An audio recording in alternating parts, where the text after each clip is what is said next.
নবীজি বলছে, উম্মত, আমি চেয়েছি গত 23 বছরে তোমার ঘরে জাহান্নাম থেকে বাঁচাইতে। কেমনে চাইছি, মানে আমার অস্থিরতাটা কেমন ছিল। নবীজি বলছেন, মনে করেন এই হাত আওলাদ ভাইয়ের, তো আমি ওনার হাত ধরে বললাম, ভাই আপনি ফিরেন, আল্লাহর দিকে আসেন, গুনাহ থেকে বাঁচেন, জাহান্নামের আগুন থেকে বাঁচেন। উনি আমার হাত থেকে টাইনা খুলে ফেললো। আচ্ছা ঠিক আছে, এটা সম্ভব। এবার আমি ওনার কাঁধে হাত দিয়ে বললাম, না ভাই আপনি এই ভুল করেন না ভাই, এটা গুনাহ, এটা পাপ, আপনি জাহান্নামের রাস্তা থেকে ফিরেন। উনি মনে করেন আমার হাত টান দিয়া কাঁধের থেকেও ফেলে দিছে।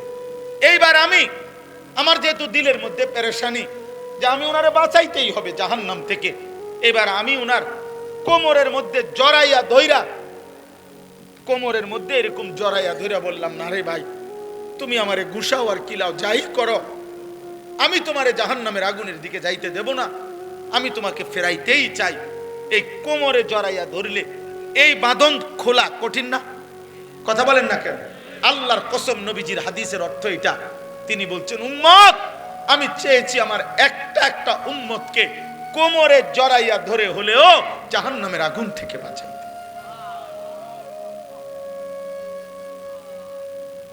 এই হুজাজি কোমর কোমর কোমর কোমর থেকে ছুটবা কেন? আবু জেহেলকে নবী সাল্লাল্লাহু আলাইহি সাল্লাম তারিখে ইবনে খাল্লিকানের মধ্যে আছে 4000 বার নবী শুধু আবু জেহেলকে কালেমার দাওয়াত দিয়েছে।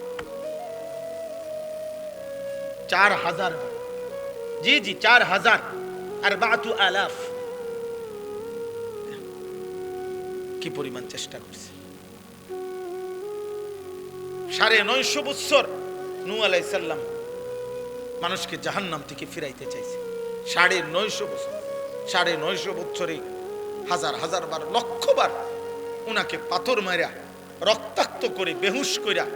আমরা তাফসিরে পড়ছি, নূহ আলাইহিস সালামকে ধইরা কাফের গুলা ওনার বেহুশ শরীর, রক্ত মাখা শরীরটা নিয়ে ডাস্টবিনের ময়লার মধ্যে ফেলে দিয়ে আসতেন। ছিল নূহ আলাইহিস সালাম হুঁশ আসলেই রক্ত মাখা চেহারা মুছেই নূহ আলাইহিস সালাম বলতেন, আল্লাহ আমি আমার কওমের কাছে আবার যাব, আপনি মাফ করে দেন, আযাব দিয়েন না, আমি আবার করব। 950 বছর পরে আল্লাহ জানাইছে আর ইমানদার হবে না কেউ। কিন্তু যেদিন তুফান শুরু হয়েছে, নূহ আলাইহিস সালাম, এই কোরআনে আছে রে আব্বা, সূরা হুদের মধ্যে, সেই দিনও যেই দিন আল্লাহ বলছে নূহ আর ইমানদার হবে না কেউ, আন্নাহু লা ইউমিনা ইল্লা মান কাদ আমানা, আর কেউ ঈমান আনবে না। কিন্তু নূহ আলাইহিস সালামের কলিজার ব্যথা, সেদিনও যেদিন তুফান শুরু হয়ে গেছে, ওয়াফারাত তান্নুর, চুলার থেকে পানি উঠে গেছে, চারিদিকে পানি শুরু হয়ে গেছে, আল্লাহর কসম সেদিনও নূহ আলাইহিস সালাম আসমানওয়ালা মালিকের কাছে বলছে, আল্লাহর সামনে বলছে, নিজের ছেলেটাকে কেনানকে ডাক দিয়া বলছে, আব্বা আমি, হে আমার সন্তান, আজ 950 বছর আমি বলে গেছি রে বাপ, 950 বছরের এক পিতা আমি, ক্লান্ত শ্রান্ত, আমার মালিক বলে দিয়েছে আর ঈমান দিবে না, তবুও আমি শেষবারের মতো আর কোনোদিন বলবো না, আর কোনোদিন পৃথিবীতে কাউকে ডাকবো না রে আব্বা, এই শেষবারের মতো তুমি সন্তান, তোমাকে বলছি আব্বা, ইয়া বুনাইয়ার কাম মা'ানা ওয়ালা তাকুম মা'আল কাফিরিন, হে আমার সন্তান, ঈমানদারদের সঙ্গী হও, কাফেরদের সঙ্গী হইও না।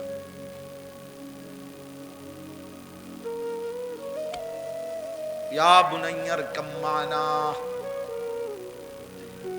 ওয়ালা তাকুম মা'আল কাফিরিন। নূহ আলাইহিস সালাম বলছে, পুত, ঈমানদারদের সঙ্গী হও, কাফেরদের সঙ্গী হইও না। ইব্রাহিম আলাইহিস সালাম ওনার আব্বাকে হাজার হাজার বার বলছে, ইয়া আবাতি, ইয়া আবাতি, ইয়া আবাতি, হে আমার আব্বা, ঈমান আনেন আব্বা, ঈমান আনেন আব্বা, কালিমা পড়েন, আল্লাহকে মানেন। ইয়া আবাতি লা তা'বুদিশ শাইতান, হে আমার পিতা, আপনি শয়তানের গোলামি কইরেন না। ইয়া আবাতি ইন্নী আখাফু আন ইয়ামাসসাকা আযাবুম মিনার রাহমান, হে আমার আব্বা, ঈমান ছাড়া যদি কবরে যান আমার আল্লাহর আযাব আপনাকে ঘিরে ফেলবে। এইভাবে বলছে। এক পিতা তার বাপকে জাহান্নাম থেকে বাঁচাইতে চাইছে, এক বাপ তার ছেলেকে জাহান্নাম থেকে বাঁচাইতে চাইছে।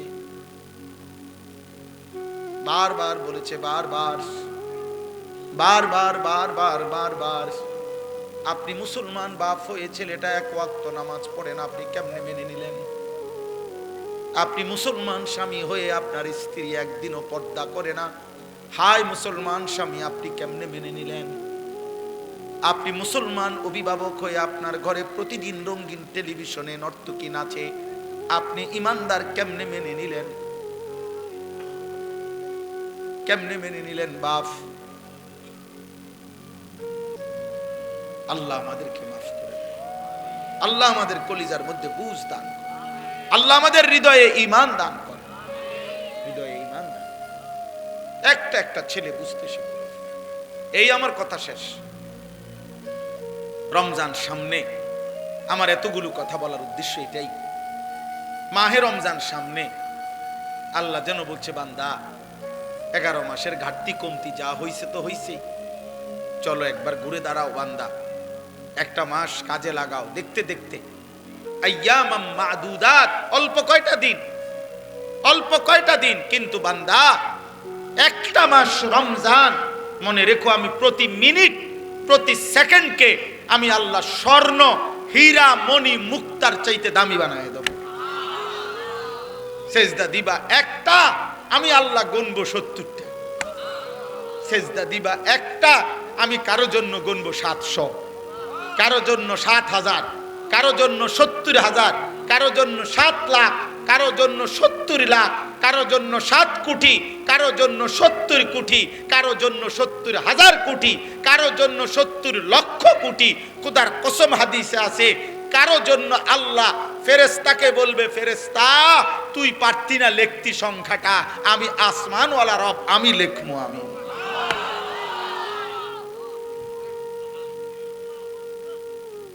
তোমার ক্যালকুলেশনে হবে না রে বান্দা, ফেরেশতা তোমার কম্পিউটার এটা ধরবে না। আনা আজিজি বিহি, আমার রোজাদার বান্দার প্রতি সেকেন্ডের বিনিময় আমি লিখবো। আমি, তুমি ভাবতা না? সেই রমজান আমাদের সামনে, এইটাই মনে করাইতে আসছি। বলছি যে কিশোর ভাই, যুবক ভাই, গত 11 মাসের ব্যস্ততা থেকে বাবা মা বোন, পর্দার আড়ালের মা, উপস্থিত বয়স্ক চাচা বাবা, অভিভাবক, সবাই আমরা মুসলমান। আরেকবার ঘুরে দাঁড়া, রমজানকে কাজে লাগা। রমজান পরিবর্তনের মাস, রমজান হেদায়েতের মাস, রমজান জীবন সাজাইবার মাস, রমজান নিজেকে গড়ে তুলবার মাস, রমজান অফুরন্ত রহমতের মাস, রমজান অফুরন্ত মাগফিরাতের মাস, রমজান কোটি কোটি জাহান্নাম থেকে নাজাতের মাস। রমজানকে কাজে লাগা, রমজানকে কাজে লাগা। সারা বছরের দুনিয়া, উপার্জন, ব্যবসা, চাকরি, সারা বছরের পড়ালেখা, সব কিছুর চাইতে ব্যস্ততা ছেড়ে দয়া করে মোবাইল হাতে ভিডিও করলে, রেকর্ড করলে মনোযোগ হয় না, কোনো কথা হৃদয়ে ঢোকে না। আল্লাহর কথা যদি দিলে না ঢোকে, উপলব্ধি যদি না হয়, উপদেশ যদি নসিব না হয়, দিল যদি না নড়ে, তো বলার মধ্যে কোনো ফায়দা নেই, শুনবার মধ্যেও কোনো ফায়দা নেই। নিয়ম সর্বস্ব, প্রথা সর্বস্ব, রসুম হিসাবে, রওয়াজ হিসাবে একটি মাহফিল করতে হওয়া, এজন্য করতেছি। এর মধ্যে আহামরি কোনো বিশেষত্ব নেই, কারণ সারা বাংলাদেশে লক্ষ লক্ষ ওয়াজ মাহফিল হয় এই 3-4 মাসে, শীত সিজনে সারা বাংলাদেশে। অল্প কয়েকজন বক্তা, এই গোটা 50-100 জন হইব, তেলে এরা সারাটা বাংলাদেশ চষে বেড়ায়। হাজার হাজার মাহফিল, লাখ লাখ মাহফিল। তাহলে কাজেই একটি মাহফিল করা এটা কোনো আশ্চর্য কিছু না, অবাক কিছু না। বরং বাস্তবতা হলো এই বলার উদ্দেশ্যটি কি, আয়োজনের উদ্দেশ্যটা কি? প্রদর্শন না, মহড়া না, লৌকিকতা নয়, বরং মাকসাদ হইল আল্লাহ তাআলা কোরআনুল কারীমের মধ্যে বারবার বলেছেন লাআল্লাহুম ইয়াতাযাক্কারুন ওয়া লাকাদ ওয়াসালনা লাহুমুল কাওলা লাআল্লাহুম ইয়াতাযাক্কারুন। আমি আল্লাহ আমার কথাগুলো বারবার বলেছি। ওয়াসালনা মানে হলো এক কথা বারংবার বলা। আল্লাহ বলেন আমি আমার কথাগুলো বারবার বলেছি কেন? লাআল্লাহুম ইয়াতাযাক্কারুন, আমার বান্দাগণ যেন উপদেশ গ্রহণ করতে পারে, এটা মাকসাদ, উপদেশ যেন হাসিল হয়। এজন্য আল্লাহ তাআলা একই কথা কোরআনুল কারীমে বারবার বলছে। তিন কথা পুরা কোরআনের বক্তব্য, তাওহীদ, রিসালাত, আখিরাত। কোরআনুল কারীমের প্রত্যেক আয়াতে এই কোনটার একটা, হয় আল্লাহর প্রতি ঈমান, নয়তো রাসূলের কথার প্রতি ঈমান, নয়তো আখিরাতের প্রতি ঈমান। হয়তো ঈমান শিখাইছে, নয়তো কোনো ইবাদত আমলের কথা বলছে, নয়তো আখিরাতের ভয় দেখাইছে। এই কথাই ঘুরে ঘুরে, এই তিনটি কথাই ঘুরে ঘুরে কোরআনে কখনো ঘটনা উল্লেখ করছে, কখনো মাসআলা উল্লেখ করছে, কখনো উপমা দৃষ্টান্ত উল্লেখ করছে। কিন্তু মূল মাকসাদ বান্দার ভিতরে যেন আল্লাহর প্রতি ঈমান, রাসূলের কথার প্রতি ঈমান, আখিরাতের প্রতি ঈমান যেন মজবুত হয়। এই জন্য বারংবার বলছে ইয়া আইয়ুহাল্লাযীনা আমানু, এই কথাইটা হে ঈমানদারগণ কোরআনুল কারীমের মধ্যে 89 বার আছে। এতবার কেন? 89 বার আছে। আল্লাহ তাআলা চেয়েছেন প্রত্যেকবারে হে ঈমানদারগণ, হে আমার প্রিয় বান্দাগণ। এটা বলার দ্বারা আমাদেরকে আল্লাহ তাআলা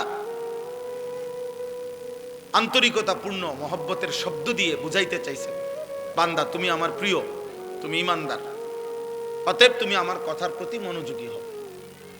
89 বার আমি তোমাকে এক শব্দে ডেকেছি, কথা প্রত্যাখ্যান করো। আকিমুস সালাহ, এই নামাজের কথা 82 বারের চাইতেও বেশি আল্লাহ তাআলা উল্লেখ করছে এক কথাই। এতবার কেন বললেন? যেন আল্লাহ বলতে চাচ্ছেন বান্দা তবুও আমি চাই বারবার বলে তুমি যেন সেজদা করো। আদম আলাইহিস সালাম এবং ইবলিস এর ঘটনা, যে সেজদা করতে বলছে, অন্যান্য ফেরেশতাগণ সেজদা করছে কিন্তু ইবলিস সেজদা করে নাই। এই সেজদা না দেওয়ার কারণে ইবলিস চির বিতাড়িত হয়েছে। এই কথাইটা কোরআন শরীফে 10 বার আছে। এই ঘটনাটা একই কথা 10 বার আছে। ফাবিআইয়ি আলাኢ রাব্বিকুমা তুকাদ্দিবান, এই কথাইটা কোরআনুল কারীমে এক সূরার মধ্যে বারবার আছে, বারবার আছে। ওয়াইলুন ইয়াউমাইদিল লিল মুকাদ্দিবিন, এই কথাইটা কোরআনুল কারীমে যে মিথ্যাবাদীদের জন্য সেদিন জাহান্নাম, এই কথাইটা কোরআনুল কারীমের এক সূরার মধ্যে 10 বারের চাইতেও বেশি আছে। বারবার বলছে, ঘুরায় ঘুরায় বারবার বারবার। অতএব প্রিয় ভাই, নওজোয়ান বাবা, পর্দার আড়ালের মা বোন, প্রত্যেকের কাছে এটা বোঝা উচিত যে আমার মালিক আমার কাছে মালিক হয়েও, সৃষ্টিকর্তা হয়েও, সব খাওয়াইয়া সব পরাইয়া সব দিয়েও তিনি আমার কাছে বারবার বলেছেন, অথচ তিনি একবার বললেই সেটা আদেশ। এবং এত বড় মালিকের একবার শুধু ইশারা দিল, এমন মালিকের নারাজ করা, অসন্তুষ্ট করা বিবেকবান হিসাবে উচিত না, উচিত। যে আমার প্রতি এত বেশি দয়া করেন, অনুগ্রহ করেন, 24 ঘন্টা এমন মুনিবের অকৃতজ্ঞ, এমন মুনিবের প্রতি এত বড় সৃষ্টি দিয়ে যিনি আমাকে লালন পালন করছেন, তার কথাকে প্রতিনিয়ত প্রত্যাখ্যান করা, তার চাইতে নিকৃষ্ট বেয়াদব আর কেউ হয় না। এই জন্য আমি প্রত্যেক দিন এটা বলি যে যারা নামাজ পড়ে না, মুসলিম পরিচয় দিয়ে, মুসলমান পরিচয় দাঁড়ি, যেই কিশোর, যেই যুবক, যেই নারী, যেই পুরুষ যার কপালে সেজদা নাই অথচ নিজেকে মুসলমান পরিচয় দেয়, তার চাইতে নিকৃষ্ট বেয়াদব আসমানের নিচে জমিনের উপরে কোনো জানোয়ারও হয়। এটা কোনো জানোয়ারের আইটেমও পড়ে, মানুষ তো দূরে থাকে।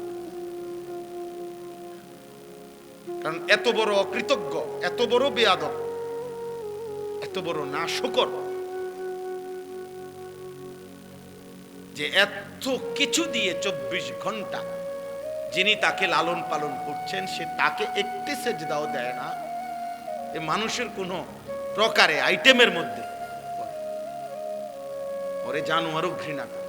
এজন্য কোনো কোনো বুজুর্গানে দিন বলে বেনামাজিকে কুত্তাও ঘৃণা করে, বেনামাজিকে শুকরও ঘৃণা করে।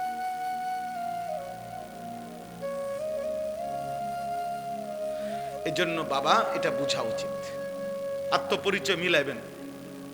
পড়ালেখা আপনারা যেমন করছেন আমরাও করছি, আমরা কোনো ঘোড়ার ঘাস কাটছি না। আপনারা যারা স্কুল কলেজে পড়ছেন আমরাও পড়ালেখাই করছি, আমরা সিরিয়াসা পাইছি না। বাকি আসেন আপনি বইয়া মিলান, আপনি পড়ছেন কদ্দুর, আমরা পড়ছি কদ্দুর, চলেন আসেন। 16 বছর আপনি পড়ালেখা করে মালিক চিনলেন না, কি গোড়ার ঘাস কাটলেন? 16 বছর জ্ঞান অর্জন করেও বুঝলেন না যে সৃষ্টিকর্তাকে সেজদা দেওয়া উচিত। আমি তো 6 বছর বয়সে মুক্তবে থাকতেই বুঝছি আল্লাহকে সেজদা দেওয়া উচিত। আলহামদুলিল্লাহ, আমাদের নুরানি মাদ্রাসার নুরানির বাচ্চাও তো বুঝে, আমাদের মাদ্রাসাগুলোতে যে বাচ্চা পড়ে 6 বছরের, অয়ও তো বুঝে যে মুসলমান। আমি পিচ্ছি বাচ্চাটাও বুঝে 5 ওয়াক্ত নামাজ পড়তে হয়। আর 18 বছরের এই দামরা, 24 বছরের এই দামরা, ওই পড়লো কি, ওই শিখলো কি, ওর বাপ এরে কি শিখাইলো, ওর প্রতিষ্ঠানে ওই কি শিখলো? ওই 18 বছর বয়সও বুঝে নাই যে সেজদা দিতে হয়। আলহামদুলিল্লাহ, আমাদের 6 বছরের বাচ্চা 5 ওয়াক্ত নামাজ পড়ে এবং প্রতিদিন পড়ে, জামাতের সাথে পড়ে। আমাদের 12 বছরের বাচ্চা হাফেজে কোরআন, আল্লাহর কোরআন পুরাটা কলিজার মধ্যে ধারণ করে। কার লগে কি তুলনা দিবেন? জেনারেল শিক্ষিত কোন লোক কোরআন সুন্নাহ যারা পড়ে তাদের সমমর্যাদার ধারে কাছেও তো আসার সুযোগ নেই, কোন সুযোগে নেই। যদি বলেন টাকা বেশি রোজগার করে, না, জেনারেল শিক্ষিত লোক টাকা বেশি রোজগার করে না। টাকা আল্লাহ নির্দিষ্ট ব্যক্তিকে, আল্লাহর বন্টন, কাউকে আল্লাহ সম্পদ বেশি দেয়, কাউকে আল্লাহ সম্পদ কম। এটা জেনারেল অজেনারেল লইয়া কথা। এটা হুজুরদের টাকা কম আর জেনারেল শিক্ষিতদের টাকা বেশি, আপনি এই মোটা দাগে ভাগ করে লইতো না। বুঝেন না আপনি কথাটা? এইভাবে ভাগ করে লেলে হইবে না। তাইলে এই দেশে, সারা বাংলাদেশে যারা ভিক্ষা করে এরা হুজুর, তো এরা ভিক্ষা করে কেন? কথা বলেন না কেন? এই দেশে জেনারেল শিক্ষিত হাজারো লোক, লক্ষ লোকের চাইতে এমন অগণিত লাখ লাখ আলেম আছে যাদের আয় অনেক বেশি, অনেক বেশি। তাহলে এই ব্যবধান কেন? তাহলে আপনি এটা মোটা দাগে ভাগ করলে তো হইতো না। আপনি কোন যুক্তিতে ভাগ করবেন? বাংলাদেশে এখনো অশিক্ষিত বেকার তার চাইতে শিক্ষিত বেকার বেশি, একদম এটা হিসাব করা কথা। সার্টিফিকেটধারী বেকার বেশি, সার্টিফিকেটধারী চাকরি খুঁজতে খুঁজতে শেষ পর্যন্ত মেয়াদ থাকে না, বয়স থাকে না, এবার আবার কয় যে আন্দোলন করে আরো 2 বছর বাড়াও, 3 বছর বাড়াও। অথচ উপার্জনই মাকসাদ যদি হয় তাহলে অসংখ্য অশিক্ষিত মানুষ বিপুল পরিমাণ সম্পদ দুনিয়া উপার্জন করছে। এই জন্য ভাই বন্ধু ছেলেরা বাবা বোঝাপড়া করা উচিত। কেউ কাউকে বোকা ভাবার সুযোগ নেই। আপনারাও আম করে না, আমরাও আমনে করে না। কারণ আলহামদুলিল্লাহ স্কুলে পড়েন আর মাদ্রাসায় পড়ি, ভাত খাইয়েই বড় হয়েছি আমরা, চিড়ে খাইয়া না। আমনে যে দূর পৃথিবী চিনেন এদূর আমরাও চিনি।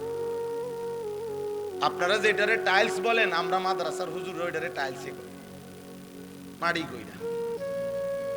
তাহলে দুনিয়া এটা বোঝাপড়া করা উচিত।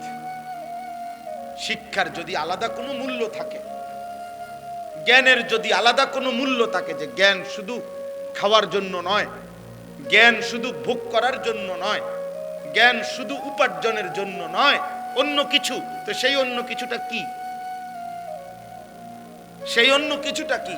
যে জ্ঞান তোমাকে খোদার 365 দিনে একদিনও ফজরের নামাজ জাগাইলো না, চিনাইলো না, ভোরের আলো তোমারে কোনোদিন দেখলো না, তুমি কি জ্ঞান অর্জন করো?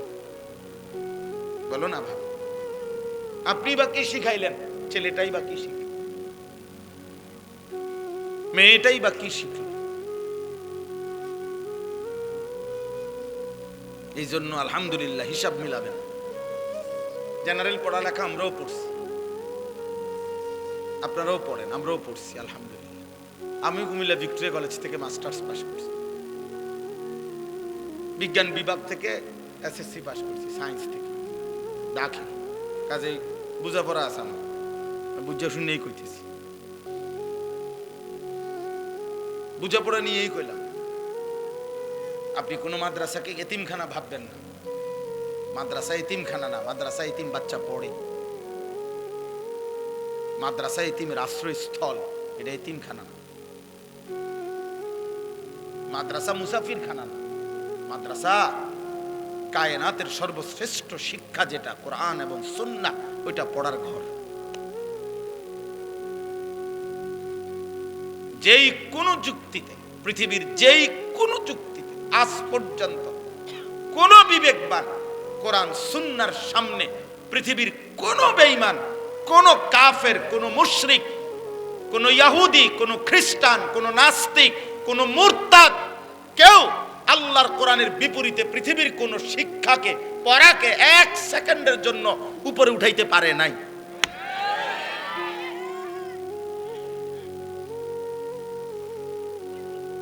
মেশিনের পর মেশিন বানাইলে এটা অনেক কিছু না, না এটা মেশিনে না। আপনি এটা দেখে আশ্চর্য কিছু মনে করে লাইছেন, এটা মেশিনে না। তো মেশিনে কার আশ্চর্য কি? এটা দ্রুত চলে, তো কি চলে? দ্রুত চলে, বুঝেন না? এটা তো প্রযুক্তির আধুনিকতা। মানে কি? এটা তো অনেক কিছু কি আছে। মনে করেন এটা এখন 3G ছিল, ওটা 4G হয়েছে, তো কি হয়েছে? 4G এখন 5G হয়েছে, মানে আর একটু গতি বাড়ছে। আরে তো এতে কি হয়েছে? আশ্চর্য হয়ে গেল অনেক কিছু। আল্লাহর কোরআনের সামনে, রাসূলুল্লাহ সাল্লাল্লাহু আলাইহি সাল্লামের হাদিসের সামনে, বুঝেন নাই কথাটা? চিকিৎসার আধুনিক সংস্করণ আসছে, মনে করেন মেশিনের আধুনিক সংস্করণ আসছে, এখন আরো খুব দ্রুত রোগ নির্ণয় হয়। তো কি হয়েছে এতে? এটা রোগ না নির্ণয়, পেট ব্যথা, মাথা ব্যথা ঠিক করে, এটা এ তো এটা নির্ণয় করে। এটা কোরআনের সামনে বড় হয়ে গেল কেমনে? বলেন বলেন। এই জন্য একটা একটা বাবা ভাই বুঝতে হবে, এটা মুসলমান হীনমন্যতায় ভুগলে এটা বড় কাপুরুষতা, দুর্ভাগ্য। বেঈমান অব্যাহত প্রচারণা দিয়ে 190 বছরের লাগাতার ব্রিটিশ এই ইংরেজ লাল বেনিয়ারা বণিকের ছদ্মাবরণে, ব্যবসার ছদ্মাবরণে এসে যখন আমাদের এই উপমহাদেশে রাষ্ট্র ক্ষমতা দখল করেছে, ইস্ট ইন্ডিয়া কোম্পানির ছদ্মনামে 190 বছর আমাদের উপরে যখন জুলুম করেছে, এই জালেমরা 190 বছরে আমাদেরকে একটা দৃশ্যমান, আমাদের মুসলমানের মধ্যে একটা দৃশ্যমান দেওয়াল উঠাই দিয়ে গেছে। সেটা হলো আমরা একদল হয়ে গেলাম হুজুর, আরেক দল হয়ে গেলাম জেনারেল শিক্ষিত। আমরা মেনে নিছি যে মুসলমানের মধ্যে 2 গ্রুপ হইতে পারে। এক গ্রুপের কোরআন শরীফ শুদ্ধ হবে, আরেক গ্রুপের অশুদ্ধ হইলেও চলবে। এক গ্রুপ আল্লাহর কোরআন পড়তে পারবে, আরেক গ্রুপ না হইলেও চলবে। এক গ্রুপ আল্লাহ বিল্লাহ করবে, ওযু নামাজ সূরা কেরাত হালাল হারাম পাক নাফাক এগুলা ঠিক রাখবে। আরেক গ্রুপ জেনারেল শিক্ষার সুবাদে এগুলো ঠিক না রাখলেও চলবে। এই যে দেওয়াল, এই যে বিভেদ, আল্লাহর কসম রাসূলুল্লাহ সাল্লাল্লাহু আলাইহি সাল্লাম 1450 বছর আগে ইসলাম এই বিভেদ করে নাই। ইসলামের সবক তো ছিল মুসলিম যে পরিচয় দেয় শতভাগ 100 জন আল্লাহর কোরআন পড়তে পারবে, রাসূলের হাদিস পড়তে পারবে, কোরআন সুন্নাহ মতে জীবন চালাবে, এটা প্রত্যেকের জন্যই আবশ্যক ছিল, এটাই ছিল নিয়ম। কিন্তু বেঈমান মাঝখান দিয়ে আয়া আমাদের দুই ভাগ করে দিছে। আজ আপনারা বলেন আমরা হুজুর, আর আমরা বলি আমনে করে জেনারেল শিক্ষিত, মানে আমরা দুই ভাগ হয়ে গেলাম। অথচ এই দুই ভাগ হওয়ার কথা ছিল না। মুসলমান সে তার আল্লাহর কোরআনও পড়বে, সে দুনিয়ার প্রয়োজনও শিখবে।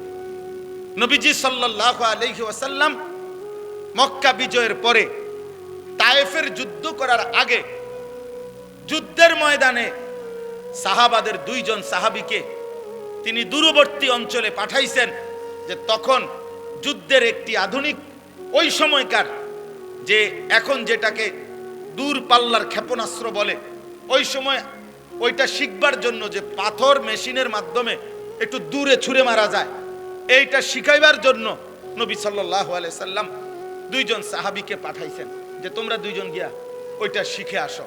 তাহলে এই যে 2 জন সাহাবী এই দূর পাল্লার এই ক্ষেপণাস্ত্র শিখতে গেছে, ওনারা কোরআন শরীফ শুদ্ধ পড়তে পারতেন না। কথা বলেন না কেন?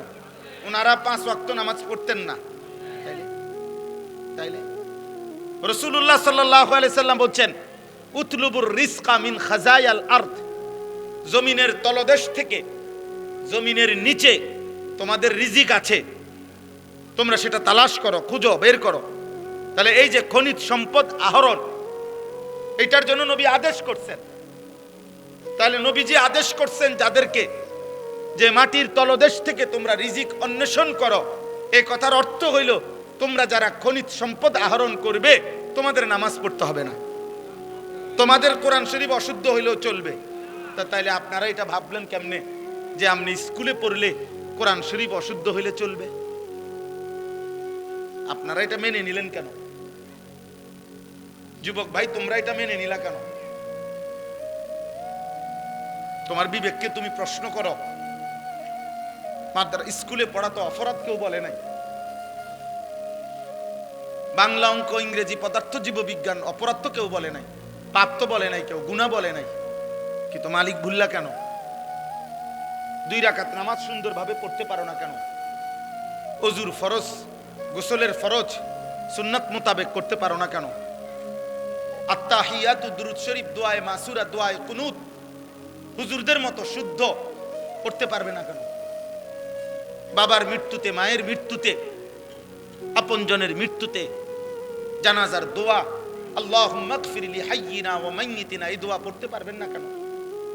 এই দোয়ার যেই ফজিলত, আল্লাহর কসম সারা পৃথিবীর 1 কোটি মৌলবী, কাবা শরীফের ইমাম, মসজিদে নববীর ইমাম, সবাই যদি দাঁড়াইয়া আলগা মুনাজাত করে, এরকম 1 কোটি হুজুরে মুনাজাত করা, তার চাইতে আমার রাসূলের জবান দিয়া মৃত ব্যক্তির জন্য যে দোয়াটা উচ্চারিত হয়েছে, এইটার দাম কোটি কোটি গুণ বেশি উঠবে বেটা।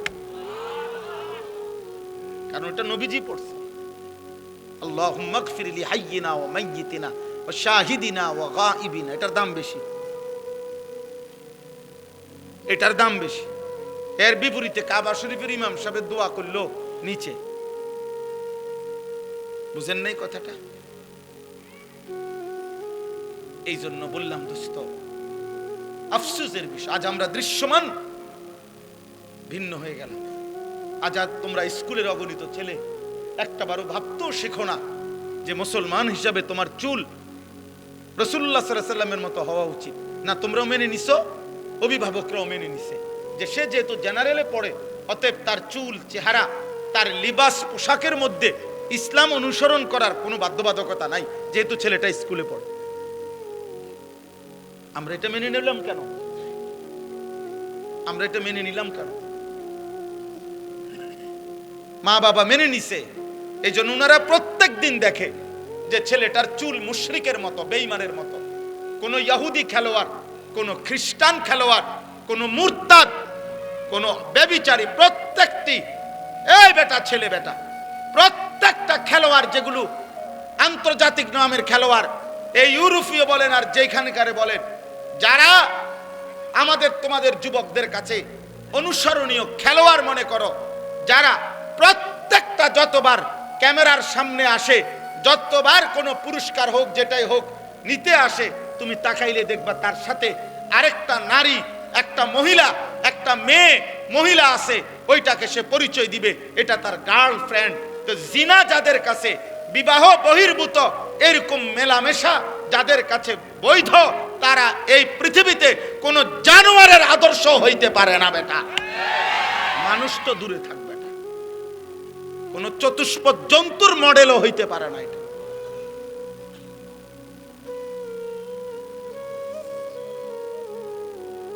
সে প্রকাশ্যে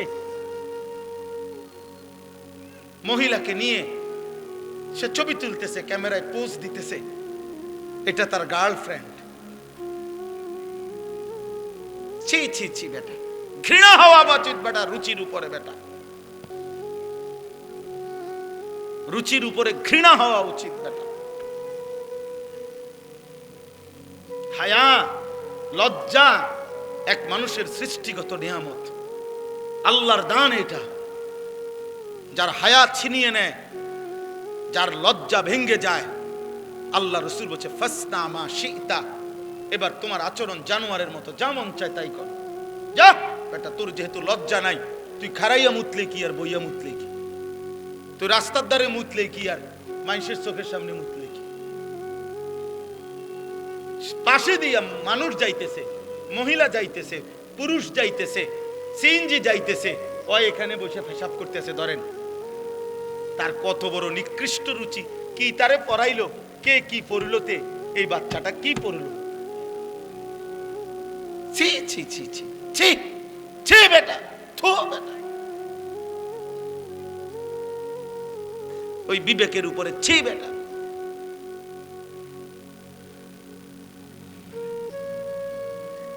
আফসোস বেটা, আফসোস। এই জন্য আমরা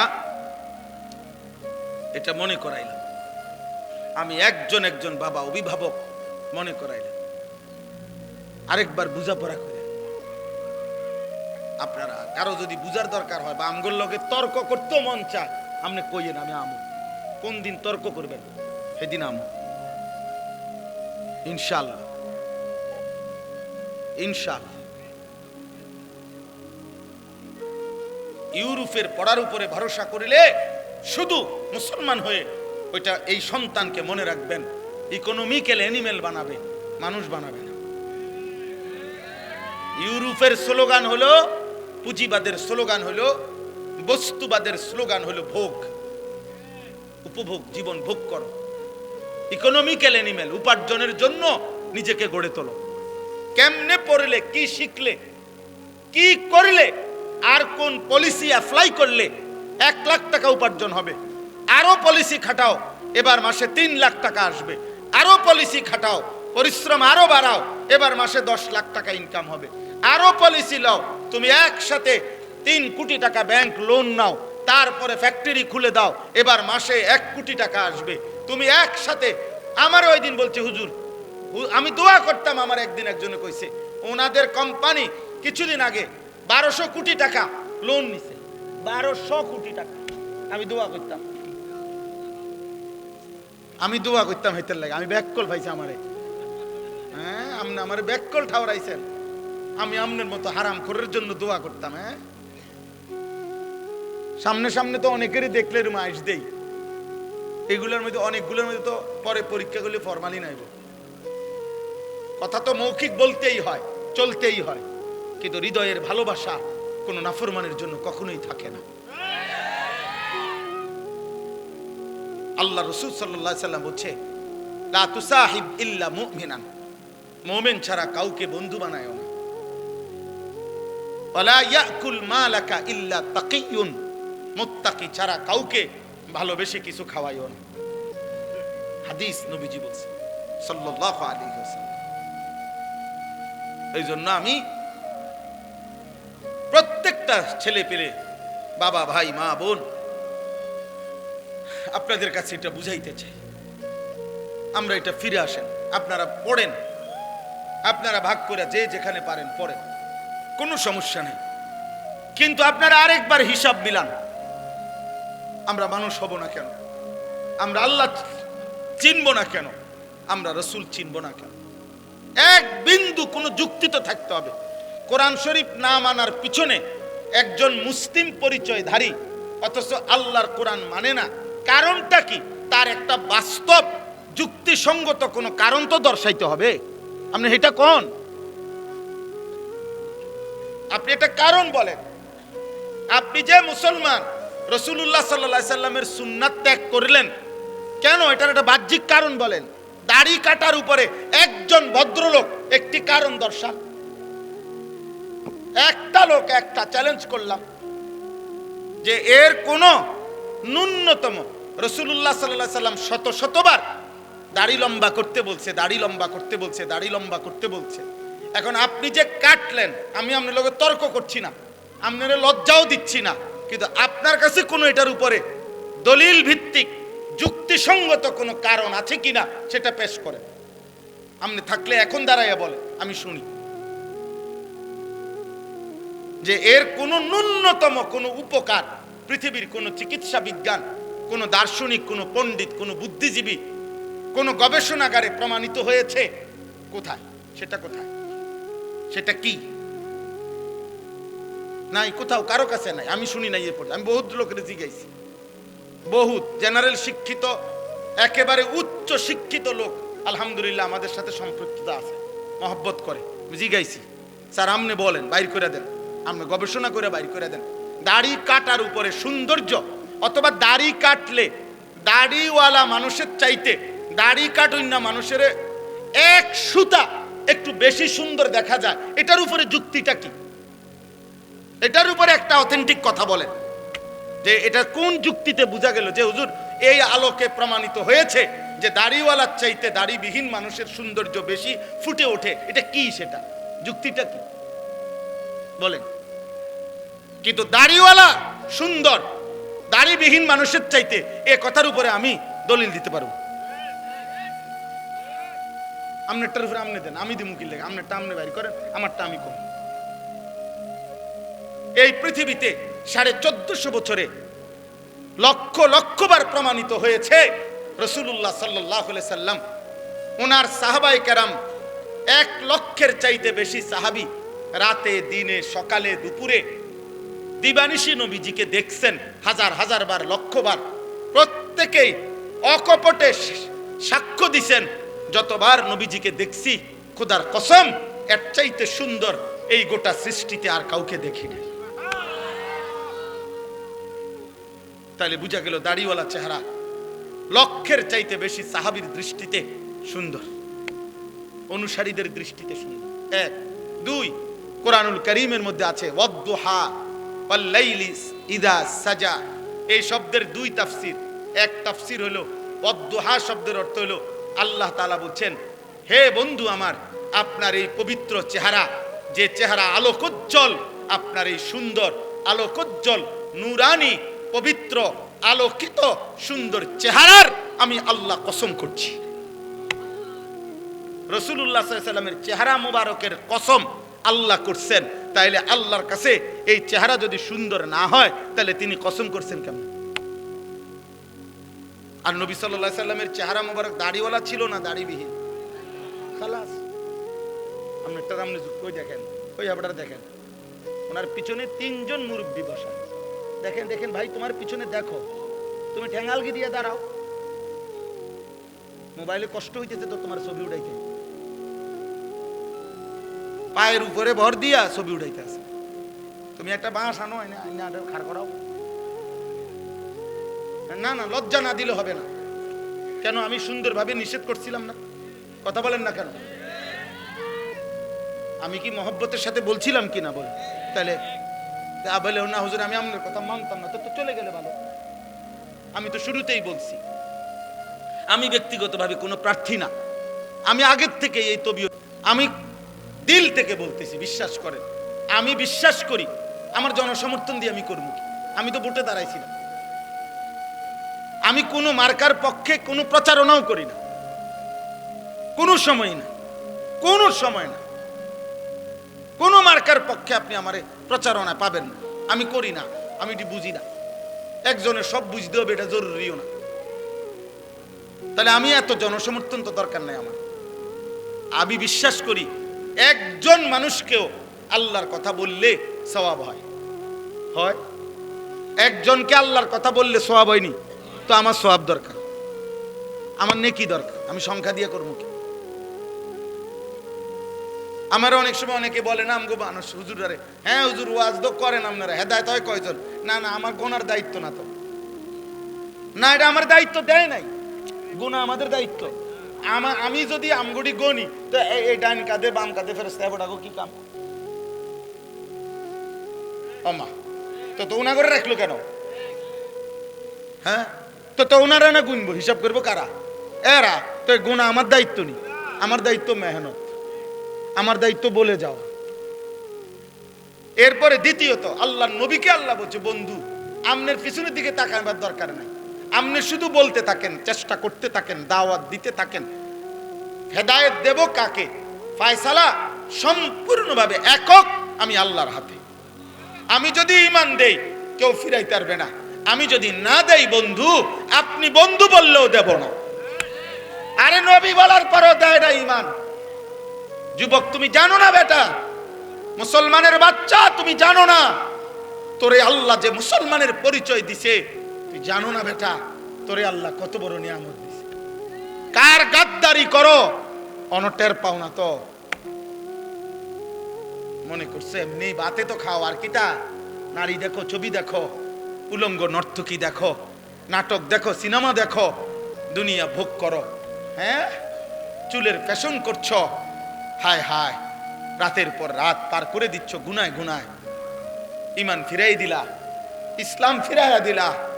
আরশের মেহমানদারি, আরশে আজিমে আল্লাহ বলছে, বন্ধু 23 বছরে আমি আপনার কাছে অসংখ্য বিধান আগে দিয়েছি, সামনে দেব, কিন্তু মালিক আমি একটা হুকুম শুধু বন্ধু আমি বড় যত্ন করে রেখে দিয়েছি। নিয়ত করছি আমি আল্লাহ, আমি ইচ্ছা করেছি জিব্রাইল না মিকাইল না কারো মাধ্যমে না, আপনাকে আরশ আজিমে এনে 5 ওয়াক্ত নামাজের এই হাদিয়া আমি আল্লাহ আপনার হাতে তুলে দিলাম। বন্ধু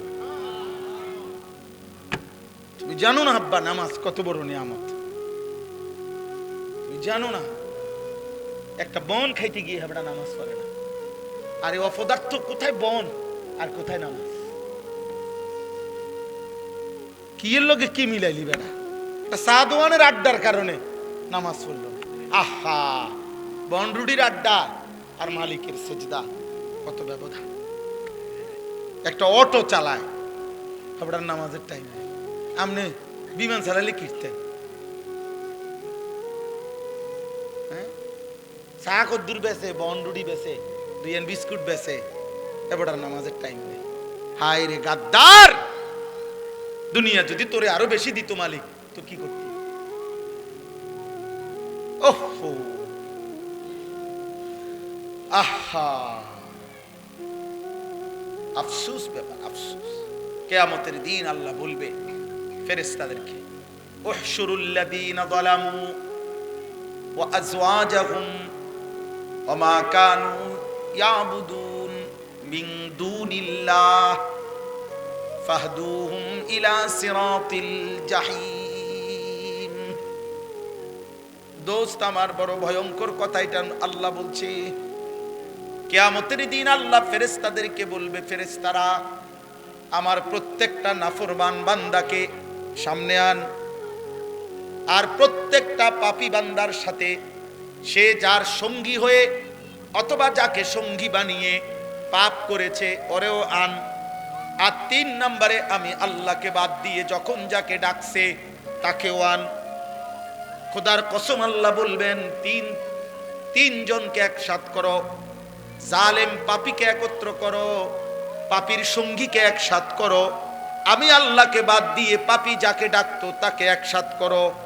আল্লাহ বলবেন এই তিনজনকে একসাথ করে ফাহদুহুম ইলা সিরাতিল জাহিম, তিনটারেই ধাক্কা দিয়া জাহান্নামের রাস্তায় পাঠায় দাও।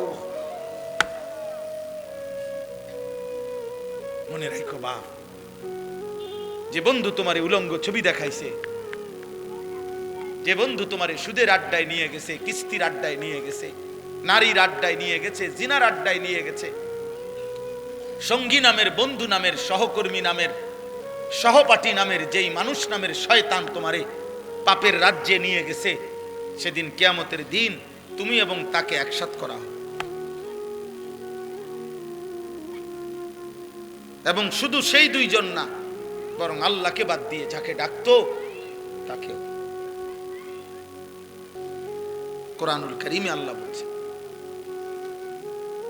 এই জন্য আব্বা, আমি সর্বোচ্চ, আমার ধমক দেওয়া মাকসাদ না, আমি আপনাদের সাথে ঝগড়া করতে আসি নাই, আমি আপনাদের সাথে দ্বন্দ্ব করতে আসি নাই, মনে করাইতে আসছি। আপনি ভাত খান, ঘুম যান, আপনি দুনিয়া উপার্জন করেন, কোনো অসুবিধা নাই, রিজিক তো হারাম না, উপার্জন তো হারাম না, চাকরি, ব্যবসা, কৃষি, ক্ষেত খামার, আয় উপার্জনের বৈধ মাধ্যম, এটা তো হারাম না। কিন্তু আল্লাহ ভুলেন কেন? আখিরাত ভুললেন কেন? নামাজ ভুললেন কেন? এক ওয়াক্ত সেজদা দিতে পারলেন না কেন?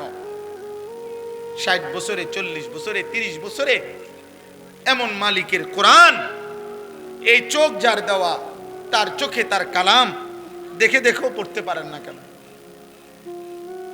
যার জবান, তার দেওয়া জবানে তার কালাম উচ্চারণ করতে পারেন না কেন? বলেন কেন পারেন না? বলেন। এই আফসোসের কি জবাব দিবেন? এই আফসোসের কি জবাব? কিয়ামতের দিন আল্লাহ এই পাপী এবং পাপীর দোসর একসাথ করে এদেরকে বলবেন, ওয়াকিফুহুম ইন্নাহুম মাসউলুন, ফেরেশতা এদেরকে দাঁড় করাও, আমি জিজ্ঞেস করব, আমি জিজ্ঞেস করব, বান্দা মা লাকুম লা তানাসারুন। সাংঘাতিক কথা আল্লাহ বলবেন সেদিন প্রত্যেক পাপীকে এবং তার পাপের সঙ্গীদেরকে একসাথ করে আল্লাহ বলবেন, মা লাকুম লা তানাসারুন, এই নাফরমান, তোর কি হলো? তোরা একজন আরেকজনকে আজ সাহায্য করছো না কেন?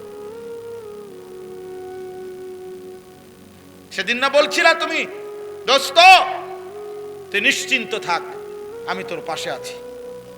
আল্লাহ বলেন, সেদিন না বলছিলা দুনিয়াতে, আজ তাকে সাহায্য করছো না কেন? মা লাকুম লা তানাসারুন, কি হলো তোমাদের? পরস্পর পরস্পরকে সাহায্য করছো না কেন? বাল হুমুল ইয়াউমা মুস্তাসলিমুন, আল্লাহ বলে না, যার কেউ সাহায্য করবে না, বরং প্রত্যেকেই আমি আল্লাহর সামনে মাথা নুয়ে পড়বে। স্যারেন্ডার, নেতাও স্যারেন্ডার, কর্মীও স্যারেন্ডার, বন্ধুও মাথা নুইবে, সহযোগীও মাথা নুইবে, প্রত্যেকেই মাথা নুয়ে ফেলবে। পাপীও পাপের সঙ্গীও, পাপ কাজের সহযোগিতাকারীও। এজন্য এটা বড় মারাত্মক। আমি তো করি নাই, না না, সহযোগী হলো বিপদ। আল্লাহ নবী বলছে, যেমন হাদিসে আছে, লাআনাল্লাহু আকিলার রিবা ওয়া মুকিলাহু ওয়া শাহিদাইহি ওয়া কাতিবাহু। আল্লাহ নবী বলছে, যে সুদ খায় তার উপরে আল্লাহর লানত, যে সুদ দেয় তার উপরে আল্লাহর লানত, যে সুদের সাক্ষী থাকে তার উপরে আল্লাহর লানত, যে সুদের কথা লিখে দেয় তার উপরে আল্লাহর লানত। লানত, লানত, লানত। কিছু বলার থাকলে নবীকে বললেন। আপনার যদি কোনো আপত্তি থাকে, অসুবিধা, কেউ যিনি বলছেন ওনারে বলেন, উনি আছেন মদিনা শরীফে, ওনার কাছে গিয়ে বলে আসেন, রওজা শরীফে গিয়ে, যে আপনি এটা বললেন কেন, এত বড় কথা বললেন কেন? আমরা মুসলমান, আমাদের আখিরাত ভুলে গেলে চলবে না। আমরা মুসলমান, আমাদের আল্লাহ ভুললে চলবে না। আমরা মুসলমান, আমাদের নবী ভুললে চলবে না রে আব্বা।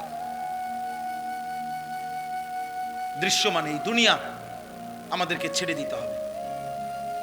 আমাদেরকে চলে যেতেই হবে, আমাদেরকে ফিরতেই হবে আপন নিড়ে, সেটা কবর। আমাদেরকে ফিরতে হবে শুধু আরো সামনে, সেটা হাসরের মাঠ। আমাদেরকে যেতে হবে আরো সামনে, সেটা ফুলসিরাত। আমাদেরকে যেতে হবে আরো সামনে, সেটা জান্নাত কিংবা জাহান্নাম। থামবেন সেদিন, জান্নাতে বা জাহান্নামে যাবেন যেদিন। এর আগে এই পথ চলা থামবে না, সামনে যেতে হবে, সামনে আগে বাড়ে। ইরতাহালাতিদ দুনিয়া মুদবিরা ওয়ার তাহালাতিল আখিরাতু মুকবিলা। আল্লাহর নবী বলছে, উম্মত, প্রতি সেকেন্ড দুনিয়া তোমার পিছে যায়, প্রতি সেকেন্ড আখিরাত তোমার সামনে আগে।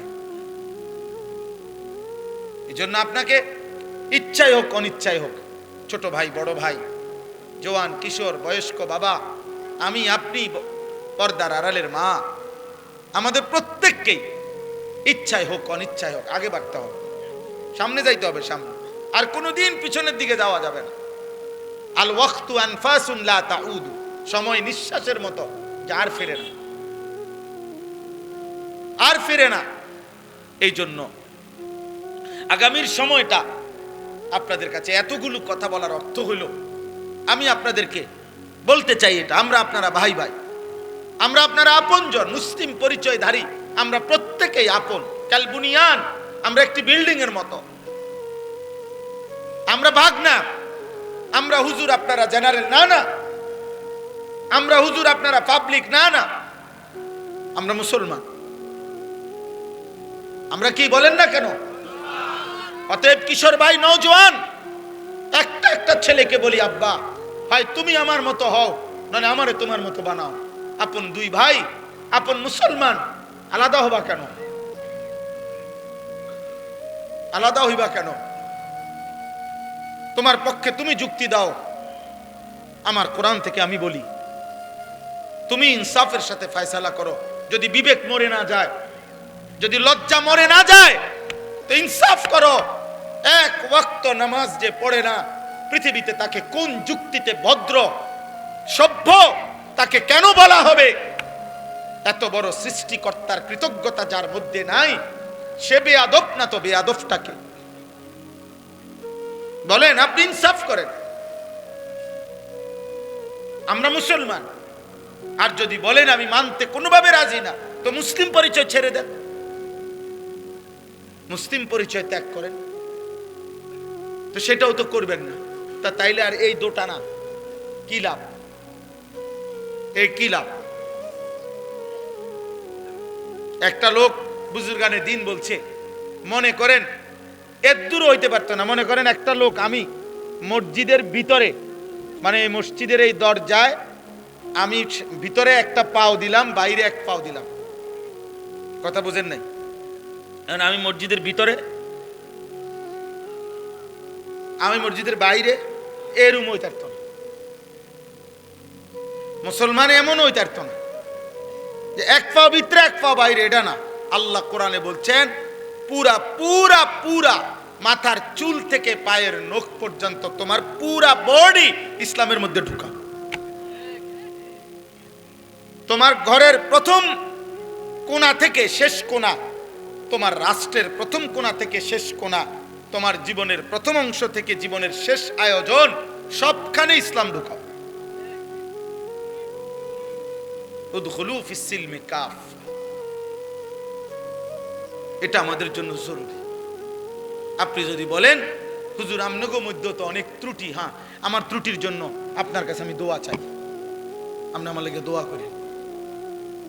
আমরা আপনাদের জন্য দোয়া করি না, তো আমাদের ত্রুটি দেখলে আমার লেগে দোয়া করবেন।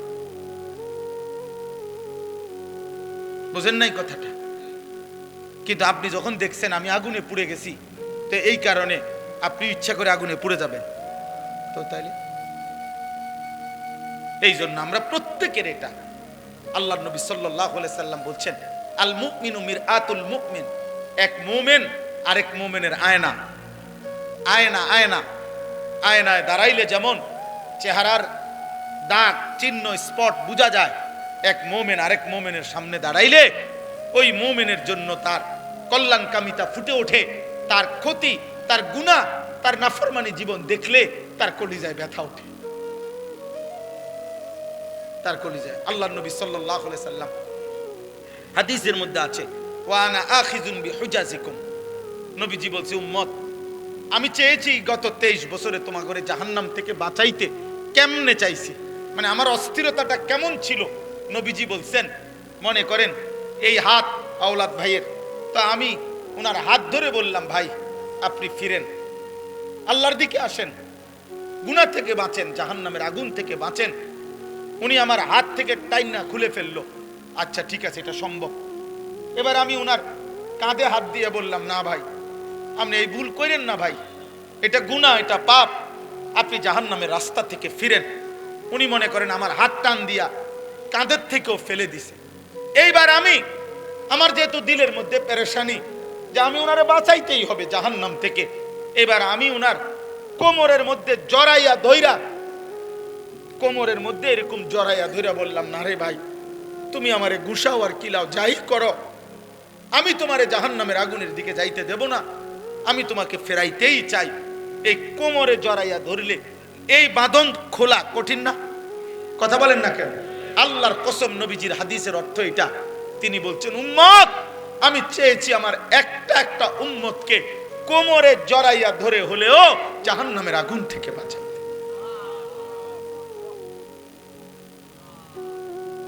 এই হুজাজি কোমর কোমর কোমর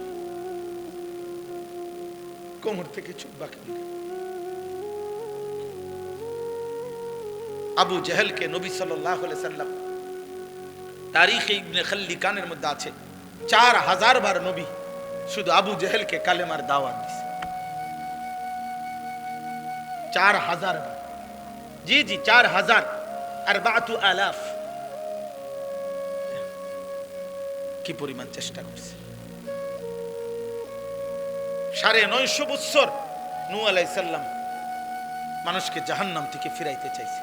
950 বছর, 950 বছরে হাজার হাজার বার, লক্ষ বার উনাকে পাথর মারা রক্তাক্ত করে বেহুশ কইরা, আমরা তাফসিরে পড়ছি, নূহ আলাইহিস সালামকে ধইরা কাফের গুলা ওনার বেহুশ শরীর, রক্ত মাখা শরীরটা নিয়ে ডাস্টবিনের ময়লার মধ্যে ফেলে দিয়ে আসতেন, ছুঁড়ে মারতেন।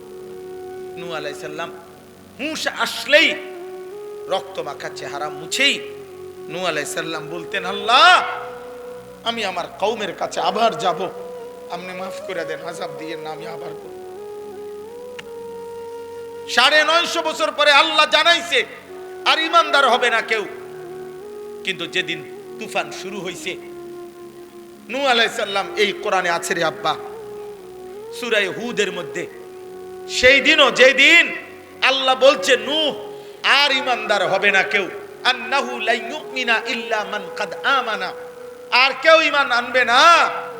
কিন্তু নূহ আলাইহিস সালামের কলিজার ব্যথা, সেদিনও যেদিন তুফান শুরু হয়ে গেছে, ওয়াফারাত তান্নুর, চুলার থেকে পানি উঠে গেছে, চারিদিকে পানি শুরু হয়ে গেছে, আল্লাহর কসম সেদিনও নূহ আলাইহিস সালাম আসমানওয়ালা মালিকের কাছে বলছে, আল্লাহর সামনে বলছে, নিজের ছেলেটাকে কেনানকে ডাক দিয়া বলছে, আব্বা আমি, হে আমার সন্তান, আজ 950 বছর আমি বলে গেছি রে বাপ, 950 বছরের এক পিতা আমি, ক্লান্ত শ্রান্ত, আমার মালিক বলে দিয়েছে আর ঈমান দিবে না, তবুও আমি শেষবারের মতো আর কোনোদিন বলবো না, আর কোনোদিন পৃথিবীতে কাউকে ডাকবো না রে আব্বা, এই শেষবারের মতো তুমি সন্তান, তোমাকে বলছি আব্বা, ইয়া বুনাইয়ার কাম মা'ানা ওয়ালা তাকুম মা'আল কাফিরিন, হে আমার সন্তান ঈমানদারদের সঙ্গী হও, কাফেরদের সঙ্গী হইও না।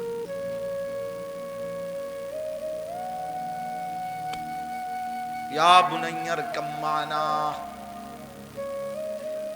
ওয়ালা তাকুম মা'আল কাফিরিন। নূহ আলাইহিস সালাম বলছে, পুত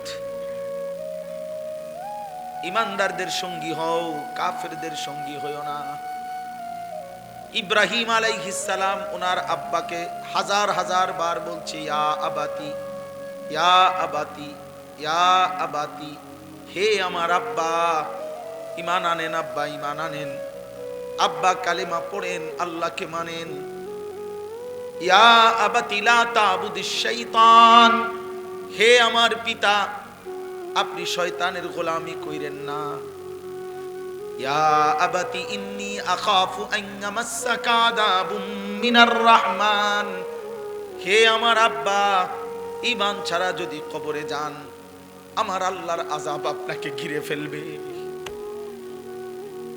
এইভাবে বলছে। এক পিতা তার বাপকে জাহান্নাম থেকে বাঁচাইতে চাইছে, এক বাপ তার ছেলেকে জাহান্নাম থেকে বাঁচাইতে চাইছে। বারবার বলেছে, বারবার বারবার বারবার বারবার, আপনি মুসলমান বাপ হয়ে ছেলেটা এক ওয়াক্ত নামাজ পড়েন, আপনি কেমনে মেনে নিলেন? আপনি মুসলমান স্বামী হয়ে আপনার স্ত্রী একদিনও পর্দা করে না, হায় মুসলমান স্বামী, আপনি কেমনে মেনে নিলেন?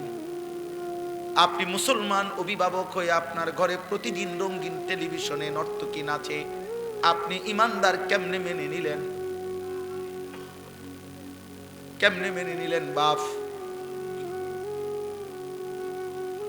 আল্লাহ আমাদেরকে মাফ করে দেন। আল্লাহ আমাদের কলিজার মধ্যে বুঝ দান, আল্লাহ আমাদের হৃদয়ে ঈমান দান করে, হৃদয়ে ঈমান দান। একটা একটা ছেলে বুঝতে শিখবে। এই আমার কথা শেষ। রমজান সামনে, আমার এতগুলো কথা বলার উদ্দেশ্য এটাই।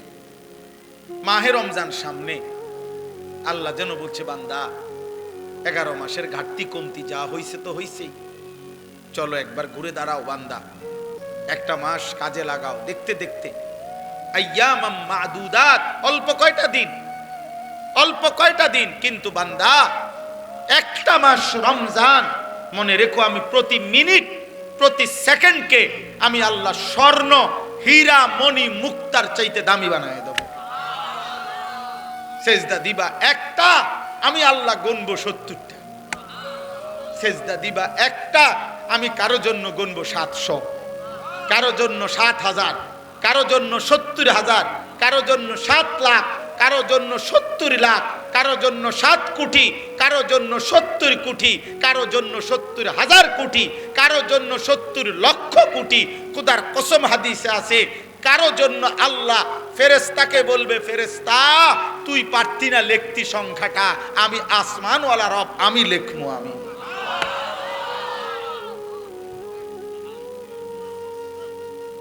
তোমার ক্যালকুলেশনে হবে না রে বান্দা, ফেরেশতা তোমার কম্পিউটার এটা ধরবে না। আনা আজিজি বিহি, আমার রোজাদার বান্দার প্রতি সেকেন্ডের বিনিময় আমি লিখবো। আমি, তুমি ভাবতা না? সেই রমজান আমাদের সামনে, এইটাই মনে করাইতে আসছি। বলছি যে কিশোর ভাই, যুবক ভাই, গত 11 মাসের ব্যস্ততা থেকে বাবা মা বোন, পর্দার আড়ালের মা, উপস্থিত বয়স্ক চাচা বাবা, অভিভাবক, সবাই আমরা মুসলমান। আরেকবার ঘুরে দাঁড়া, রমজানকে কাজে লাগা। রমজান পরিবর্তনের মাস, রমজান হেদায়েতের মাস, রমজান জীবন সাজাইবার মাস, রমজান নিজেকে গড়ে তুলবার মাস, রমজান অফুরন্ত রহমতের মাস, রমজান অফুরন্ত মাগফিরাতের মাস, রমজান কোটি কোটি জাহান্নাম থেকে নাজাতের মাস। রমজানকে কাজে লাগা, রমজানকে কাজে লাগা। সারা বছরের দুনিয়া, উপার্জন, ব্যবসা, চাকরি, সারা বছরের পড়ালেখা, সব কিছুর চাইতে ব্যস্ততা ছেড়ে